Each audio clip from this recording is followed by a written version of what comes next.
The military is designed specifically to oppress, contain, control situations. It's designed, you go through basic training and you learn how to kill people. You don't learn how to build a democracy. Yeah. I mean, and that's something our country needs to really wake up and acknowledge is every time we ask our military to do something it's not designed for, it's not going to be able to do it. It's like asking a hammer to tighten a screw. It's just, there's no way that hammer is going to be able to tighten. It can beat and beat and beat that screw. You know, and maybe it can get it, you know, further down into whatever, you know, tightening whatever you want, but it's going to destroy the screw. And I think that that's something that, you know, the military is not the right tool to building democracy, and we got to stop asking it for it. And unfortunately, kids join the military thinking that's what they're about to go do. And there's a mythology, and we've perpetuated that mythology. I know people know, you know, like people will say that, well, of course we know this. But in reality, we're still perpetuating this myth.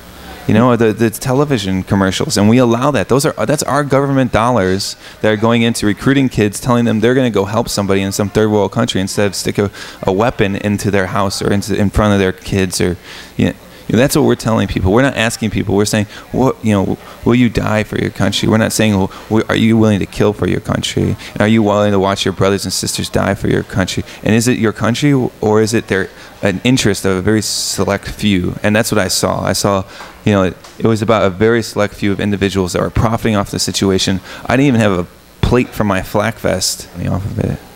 So, I mean, it really took me to a place of questioning, and also, how do I have solidarity with the Iraqi people? So, you started that by saying, and thank you, Aaron Hughes, for telling us, sharing with us. Really, let's hear it.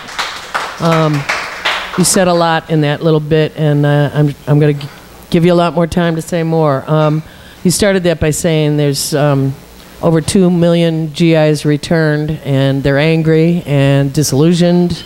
There are probably many, many things, as well as wounded and struggling to get back to life, struggling as anyone would from a cultural re-entry. Even in the most benign circumstances, there's re-entry after you've been in a radically different cultural milieu, coming back to the U.S., where we have grocery stores with gazillion things and superstores and yada yada. I mean, it's people who have never done that kind of reentry can't imagine it. They think it's overblown. But add to that carrying a weapon and fighting in a conflict that you might have conflicts about. What is your sense about the massive population that represents returning GIs from both Iraq and now Afghanistan as well? Do you have a sense of, is anybody polling these folks to say, what do you think about what you just took part in? There have been polls, and I mean, they've been polls of combat veterans. There was a recent poll, I'm not sure which newspaper did it, but it was over 75% of the unit that was just did a straw poll about whether they believe the mission that they were involved with in Afghanistan was worth it, and they said no. And people can Google that and find it.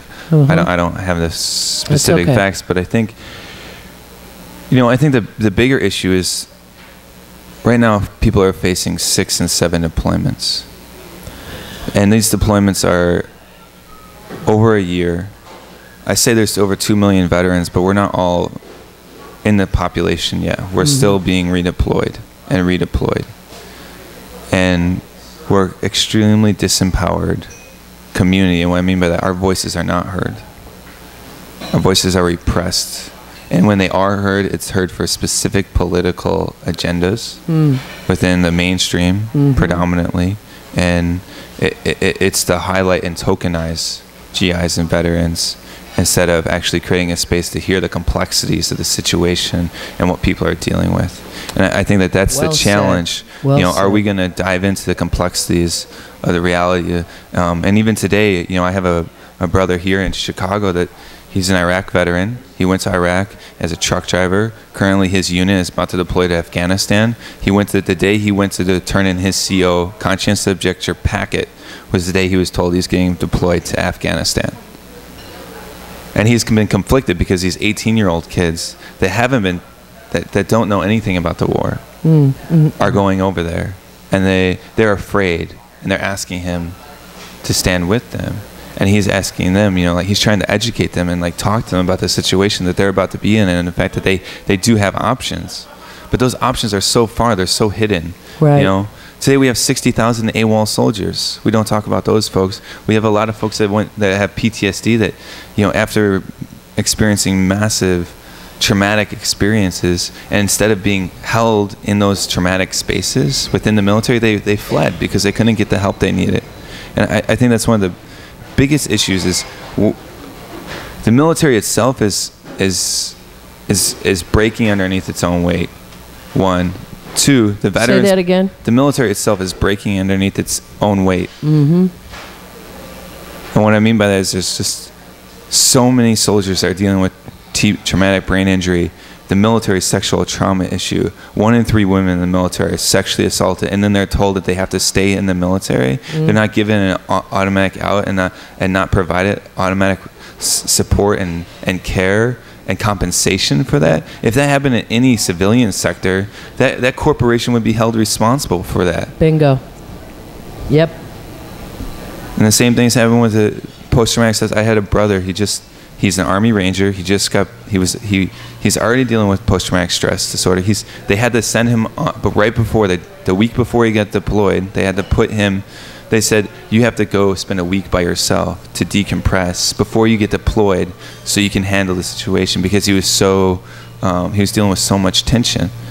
And he did that. He got deployed, and within 3 days of his deployment, he got blown up in an IED attack, and he's back at Walter Reed right now. He's got shrapnel and TBI, and you know. What's TBI? A traumatic brain injury. A lot of us are surviving the attacks because of the armor that that has been invested in finally over the last years. And with the new vehicles, which are called MRATs, they're designed with they don't have a flat bottom, they have a triangle and a rounded bottom, so explosions that happen from underneath and from around them are actually the explosions. Dispelled a bit. Yeah, it goes around the vehicle and it actually takes the explosion, and it'll blow off the wheels. How many years were we fighting before that V configuration on the bottom of the vehicles came into the war? Well, I mean, 2001 was when we invaded Afghanistan, and it wasn't until the end of 2007, the beginning of 2008, really